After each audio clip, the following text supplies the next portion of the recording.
नमस्कार. आज आपण पाहूया, जर सिद्ध करा असा प्रश्न आला तर आपल्याला पहिल्यांदाच भीती वाटते. तर असा जर प्रश्न आला तर काय करावं लागेल. जर साइन वर्ग थिटा भागिले कॉस थिटा अधिक कॉस थिटा बरोबर सेक थिटा हे जर आपल्याला दाखवायचं असेल तर अशा प्रकारचं गणित सोडवण्यासाठी आपल्याला समजत नाही काय करावं तर फक्त त्याला त्या 3 गोष्टी विचारावं. कोणत्या 3 गोष्टी?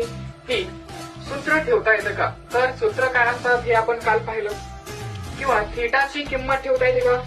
थिटाची किंमत काय आहे ते पुढल्या व्हिडिओमध्ये पाहूया. आणि अपूर्णांकाची बेरीज किंवा वजाबाकी करता येते का? अपूर्णांकाची बेरीज वजाबाकी पाहू. आणि परिमेयकरण करता येते का? जर ह्या 3 गोष्टी विचारल्या तर जवळजवळ 90% प्रश्न यावर संपून जातील. कसे? बघा, या गणितामध्ये साइन वर्ग थिटा भागिले कॉस थिटा अधिक कॉस थिटा बरोबर सेक थिटा जर पाहायला गेलं तर साइन वर्ग थिटा आणि कॉस थिटाचं सूत्र नाहीये. तर बघा, आपण पाहिलं होतं साइन थिटा किंवा कॉस थिटा याचं सूत्र नाहीये. साइन आणि कोसेकचं सूत्र पाहिलं होतं. किंवा मग साइन वर्ग थिटा कॉस वर्ग थिटा असं असायला हवं होतं, पण इथं कॉस वर्ग थिटा नाहीये. मग काय करायचं? मग सूत्र ठेवता येत नाही, किंमत नाही, तर अपूर्णांकाची बेरीज किंवा वजाबाकी करता येते का पाहूया. तर हो, या ठिकाणी बेरीज आहे आणि या छेदामध्ये काही नसतो, म्हणजे 1 असतो. तर अपूर्णांकाची बेरीज करून घेऊया. बेरीज कशी करतात? तर बघा, असा आपण तिरपा गुणाकार करून घेऊ आणि छेदाचा गुणाकार करून घेऊ. कसा? साइन वर्ग थिटा गुणिले 1. तर साइन वर्ग थिटा गुणिले 1 जर केला तर साइन वर्ग थिटा आला.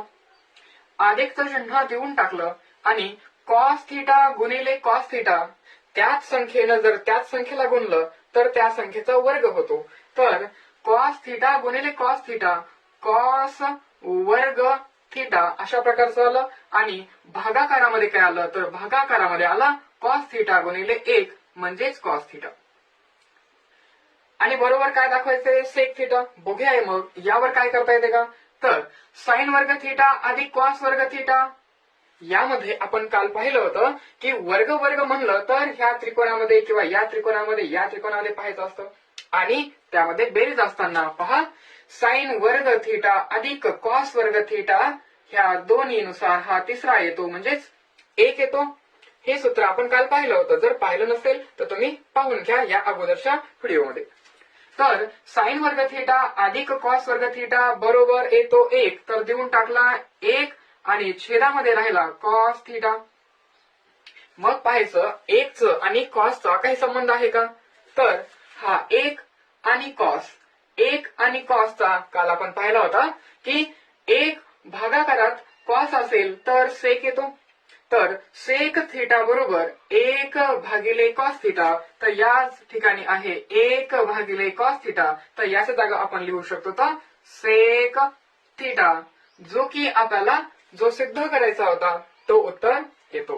तर बघा, मग सिद्ध झालं आपल्याला की साइन वर्ग थिटा छेद कॉस थिटा अधिक कॉस थिटा बरोबर सेक थिटा, जो की आला. तर अशा प्रकारे जर आपण कोणत्याही गणितामध्ये सूत्र ठेवता येते का किंवा किंमत ठेवता येते का, अपूर्णांकाची बेरीज वजाबाकी करता येते का, किंवा मग त्यामध्ये परिमेयकरण करता येते का, असं जर चेक केलं तर जवळपास साइन कॉस थिटाचे सर्व प्रश्न संपून जातील किंवा सर्व प्रश्नाचे उत्तर तुम्हाला येऊन जातील.